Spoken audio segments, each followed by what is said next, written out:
주식 하나로 수천만 달러를 벌어들이고도 감옥에선 고작 2년도 안 되는 시간을 보냈습니다. 그리고 그 범죄는 할리우드 블록버스터가 되었죠. 더 놀라운 건 그가 다시 부자가 됐다는 겁니다. 사기로 무너뜨린 사람들의 돈은 아직도 돌려주지 않은 채로요. 이게 바로 조던 벨포트의 이야기입니다. 그리고 가장 이상한 건 사람들이 여전히 그를 응원한다는 사실이죠. 지금부터 그 믿기 힘든 이야기를 들려드리겠습니다.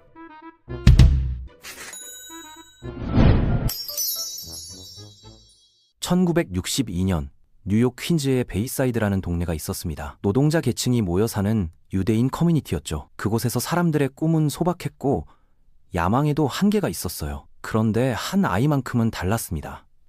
조던 벨포트라는 이름의 소년이었죠. 여름 한철 이탈리아식 빙과류를 팔아서 2만 달러를 벌었어요. 16살 나이예요. 대부분의 10대들이라면 그 돈으로 멋진 스포츠카나 샀을 겁니다. 하지만 조던은 치과대학에 등록했죠. 첫날 학장이 일어나서 이렇게 말했습니다. 만약 돈을 벌려고 여기 온 거라면 잘못 찾아오신 겁니다. 조던은 자리에서 일어났어요. 고개를 끄덕이고는 그대로 밖으로 나갔습니다. 바로 그 순간에요. 그는 부자가 되려고 온 거였고 이건 그 길이 아니었던 겁니다.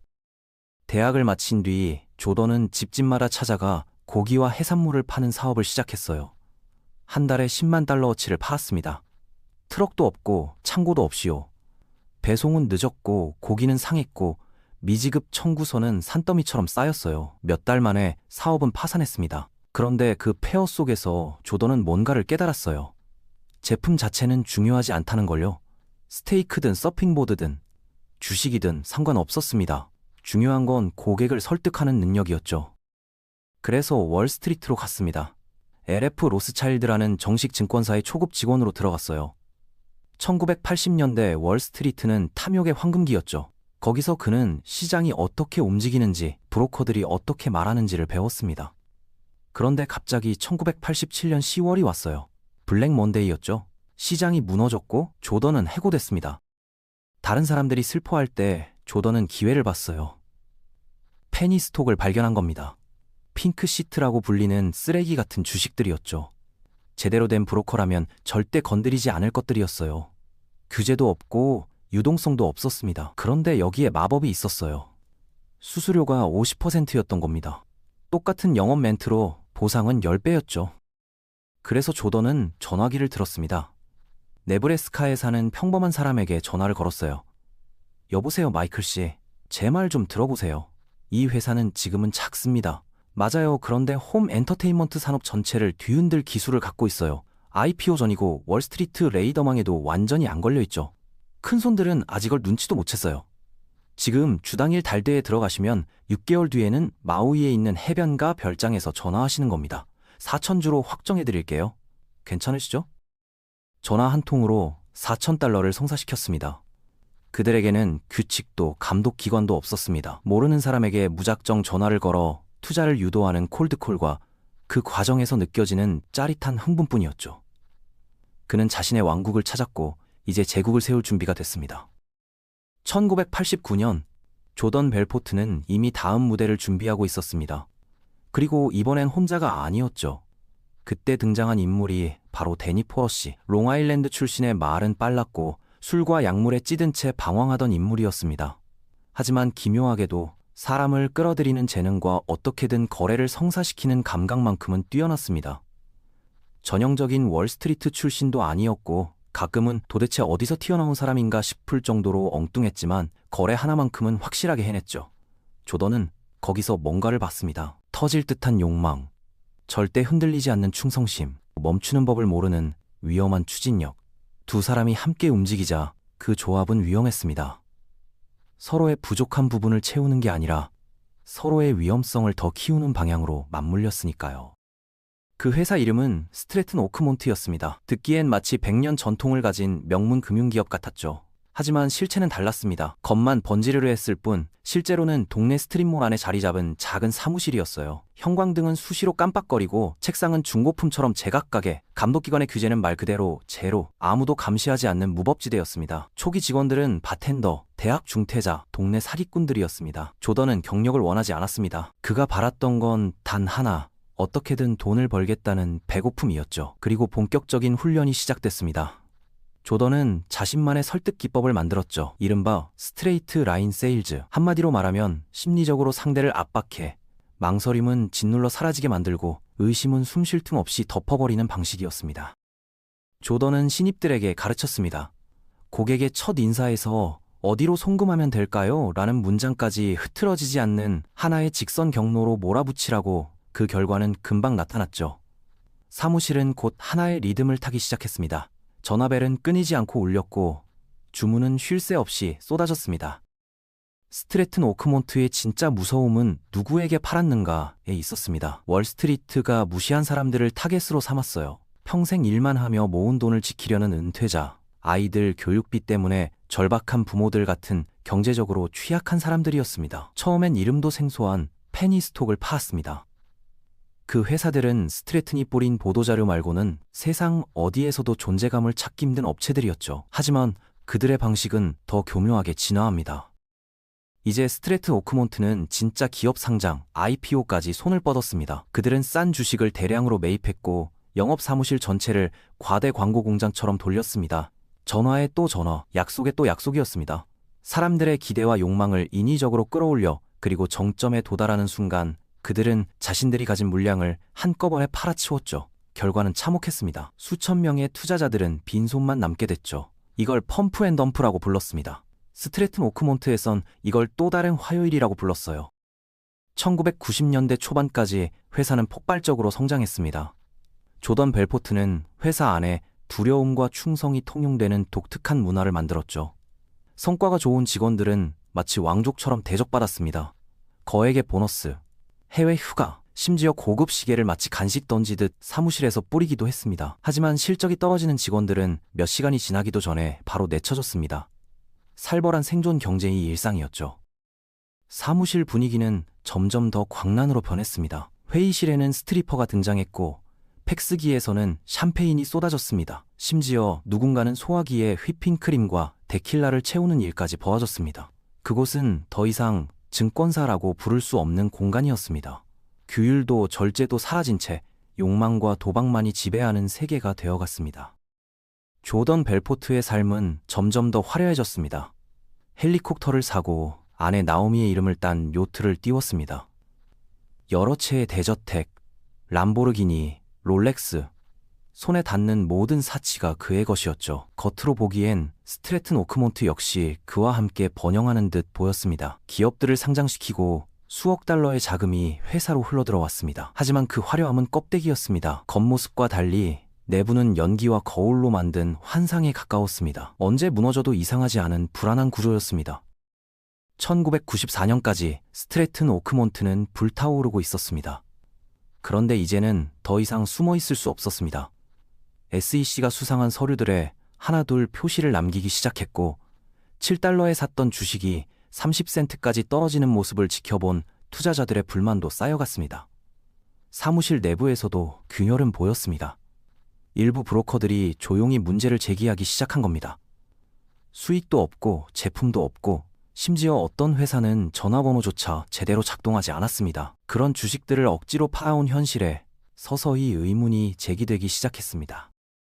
회사가 커지는 만큼 돈을 숨기는 방식도 점점 더 정교해졌습니다. 수백만 달러가 유령 회사들의 망을 통해 해외로 빠져나갔어요. 일부 계좌는 영국에 있는 조던의 이모 이름으로 등록돼 있었죠.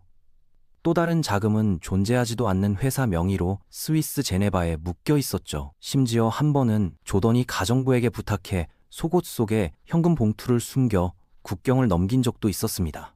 조던은 이걸 자산 보호라고 설명했습니다. 하지만 FBI의 표현은 달랐습니다. 그들은 그것을 명백한 자금 세탁이라고 불렀습니다.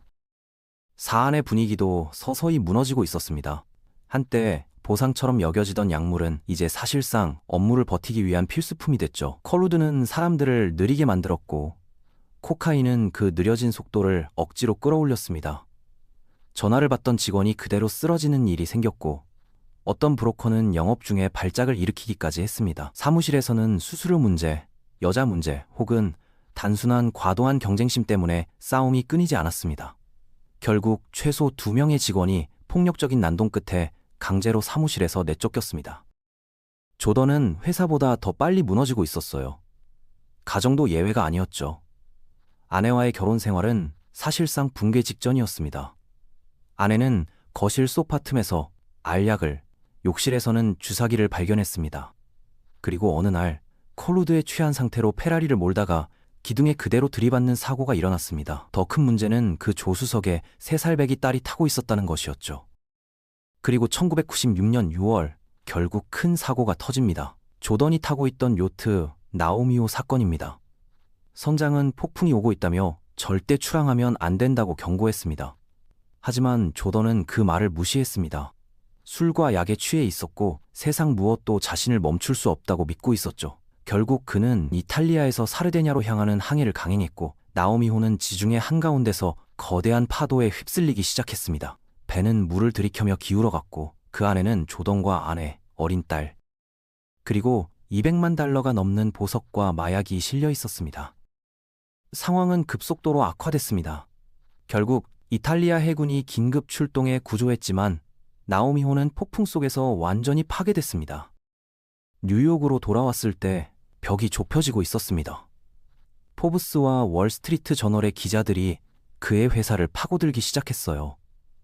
이전에 침묵하던 직원들까지 하나둘 입을 열기 시작했죠. 그 가운데 가장 위험한 존재가 나타났습니다. 바로 FBI 금융범죄 전담 요원 그레고리 콜먼. 콜먼은 아무 말 없이 천천히 그러나 치밀하게 조던의 삶을 해부해 들어갔습니다. 그는 먼저 스트래튼 오크몬트의 콜드콜 스크립트를 확보했고 자금이 오간 송금 기록의 소환장을 발부했습니다. 그리고 조던이 신고한 소득과 현실의 부동산, 자산 구매 내역이 맞지 않는 부분들을 세밀하게 추적하기 시작했죠.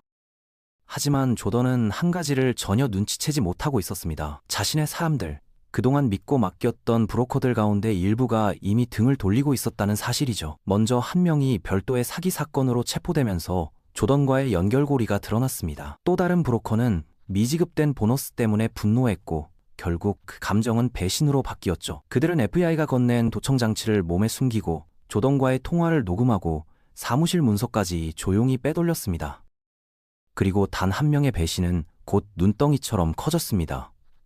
상황이 점점 뜨거워지자 더 많은 직원들이 조용히 회사를 떠났고 조던의 배는 천천히 그러나 확실하게 가라앉기 시작했습니다. 1996년 10월 아침 해가 뜨기도 전 연방 요원들이 스트래튼 오크몬트로 들이닥쳤습니다. 사무실은 순식간에 아수라장이 됐죠. 요원들은 책상 밑까지 뒤져 전화선을 뽑아냈고 캐비닛의 서류들은 하나도 남김없이 비워졌습니다. 컴퓨터 하드 드라이브는 모두 복사돼 증거 봉투에 들어갔죠. 직원들은 따로 불려나가 조사를 받기 시작했습니다. 누군가는 허둥지둥 문서를 화장실 변기에 쑤셔 넣었고 또 다른 직원은 잘게 찢긴 계약서가 가득 든 서류 가방을 들고 도망치려 했습니다. 하지만 모두 헛된 몸부림이었죠. FBI는 이미 필요한 증거를 모조리 확보한 뒤였습니다. 조던은 아직 끝나지 않았어요. 1997년 초반 수사를 받는 중이고 자금을 옮기지 말라는 명확한 지시를 받았는데도 그는 스위스로 200만 달러를 송금했습니다. 거래는 추적됐어요. 더 치명적인 건 그 송금과 관련된 통화 내용이 모두 녹음돼 있었다는 사실이었죠. 그리고 바로 그 한 번의 송금이 조던 벨포트 사건 전체를 무너뜨리는 결정적인 실마리가 됩니다. 1998년 말 조던 벨포트는 더 이상 도망갈 곳이 없었습니다. FBI는 녹음 파일을 손에 쥐고 있었고 SEC는 모든 서류 증거를 확보해둔 상태였죠. 콜드콜과 허황된 약속 위에 세워진 그의 제국은 결국 이렇게 무너졌습니다. 이제는 조던 본인이 그 대가를 치를 차례였습니다. 그에게는 최대 30년형이 기다리고 있었습니다. 적용된 혐의는 전신 사기, 증권 사기, 그리고 자금 세탁, 도망칠 수 있는 출구는 더 이상 없었습니다. 조던은 결국 자신이 늘 해오던 방식을 선택했습니다. 그는 수사에 협조하겠다며 도청 장치를 착용했고 그 순간부터 상황은 완전히 달라졌습니다. 한때 그를 믿고 따르던 사람들은 마치 기록된 명단을 하나씩 지워나가듯 줄줄이 수사망에 걸려들기 시작했습니다. 그 결과 브로커와 파트너 그리고 친구들까지 무려 30명이 넘는 직원들이 기소됐습니다. 그들 중엔 고등학교를 막 졸업하고 스트래튼에 들어와 조던에게 세일즈를 배운 젊은 직원들도 있었죠. 조던의 방식대로 일했고 그의 말만 믿고 따랐던 이들은 지금 그 대가를 치르고 있었습니다. 그중 일부는 조던보다 더 긴 형량을 선고받기도 했습니다. 조던에게 내려진 형량은 최소 보안시설에서의 22개월이었습니다. 철조망도 없고 감방도 없었죠. 교도관들은 총을 들지도 않았습니다. 그곳에서 그의 하루는 놀라울 만큼 평온했습니다. 아침이면 테니스를 치고 오후에는 헬스장에서 웨이트를 들었으며 밤에는 책을 집필했죠. 조던은 교도소에서 만난 토미에게 자신의 지난 삶을 숨김없이 털어놓기 시작했습니다. 마약에 취해 살던 나날들, 폭풍 속에서 침몰하던 요트, 브래지어에 돈을 숨겨 나르던 일, 그리고 거짓말이 일상이 되어버린 삶까지. 놀랍게도 토미는 화를 내지 않았습니다. 오히려 흥미롭다는 듯 그의 이야기를 들었죠. 그리고 이렇게 말했습니다. 이건 글로 써야 해. 사람들한테 들려줘야 해. 그 말 한마디가 조던을 움직였습니다. 그는 처음으로 자신의 이야기를 차분히 글로 정리해 내려가기 시작했습니다. 2007년 조던은 결국 자신의 이야기를 한 권의 책으로 내놓습니다. 제목은 월스트리트의 늑대. 하지만 이 책은 고백이라기보다는 마치 승리를 자랑하는 랩 가사에 가까웠습니다. 사과도 없었고 반성도 없었죠. 책 안에는 요트, 파티, 마약, 사기, 그리고 그 모든 일을 마치 무용담처럼 풀어낸 문장들만 가득했습니다. 그런데 대중은 열광했습니다. 조던은 책 판권을 영화사에 넘겼고 후속편까지 집필했죠. 그리고 2013년 마틴 스코세이지 감독, 레오나르도 디카프리오 주연, 할리우드가 그의 이야기를 세계적인 블록버스터로 만들어버렸습니다. 투자자들에게 거짓말했던 바로 그 남자가 이제 대형 스크린에서 그들을 즐겁게 하고 있었어요. 관객들은 웃었습니다. 비평가들은 박수를 보냈죠. 조던 벨포트, 유죄 판결을 받은 중범죄자, 전직 사기꾼이 대중문화 아이콘이 됐습니다. 그런데 그가 속였던 사람들은 어떻게 됐을까요? 그들에게 돌아온 건 아무것도 없었습니다. 그가 큰 프로젝트가 곧 영화로 만들어질 거라며 투자만 하면 인생 바뀐다고 말했지만 그 영화 계약은 애초에 존재하지도 않았죠. 누군가는 평생 모아둔 노후 자금을 잃었고 어떤 사람은 퇴직금 전부를 맡겼습니다. 유공자였던 한 참전 용사는 평생 모은 돈을 날렸고 다음 기회를 잡겠다며 집을 담보로 대출까지 받았던 가족은 빚만 남은 채 무너져 내렸습니다. 화려한 미래를 약속했던 건 결국 거짓이었고 대가를 치른 건 그를 믿었던 평범한 사람들이었습니다. 법원은 조던에게 1억 1천만 우리 돈으로 약 1,400억 원이 넘는 금액을 피해자들에게 배상하라고 판결했습니다. 하지만 지금까지 그가 실제로 갚은 금액은 극히 일부에 불과합니다. 나머지 돈은 어디로 갔을까요? 해외 계좌, 복잡한 부동산 신탁 구조, 그리고 법의 빈틈을 교묘하게 파고든 여러 장치들 속으로 흔적도 없이 흩어져 버렸습니다. 조던은 아직 배상 중이라고 말합니다. 하지만 피해자들은 여전히 기다리고 있습니다. 수십 년이 지나도 돌아오지 않는 그 돈을요.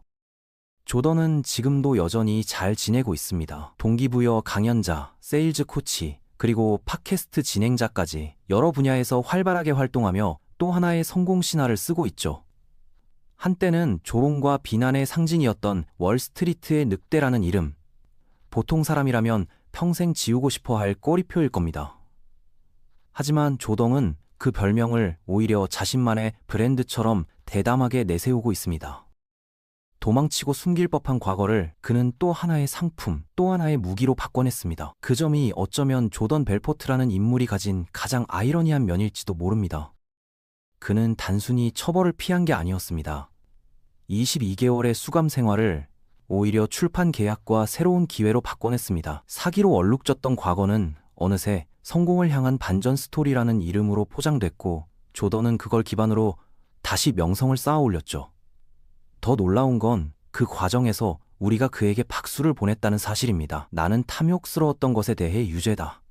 그가 스스로 그렇게 말했지만 어쩌면 우리도 마음 한구석에서는 그와 크게 다르지 않았는지도 모릅니다. 그래서였을까요? 대중은 그를 쉽게 용서했고 때로는 응원까지 했습니다. 실패를 뒤집어 성공으로 재탄생시키는 그의 방식에 우리는 묘한 카타르시스를 느꼈을지도 모릅니다. 어쩌면 사람들은 그가 벌받길 바라지 않았던 겁니다. 솔직히 말해 그처럼 살고 싶은 욕망이 우리 안에도 조금은 있었기 때문일지도 모릅니다.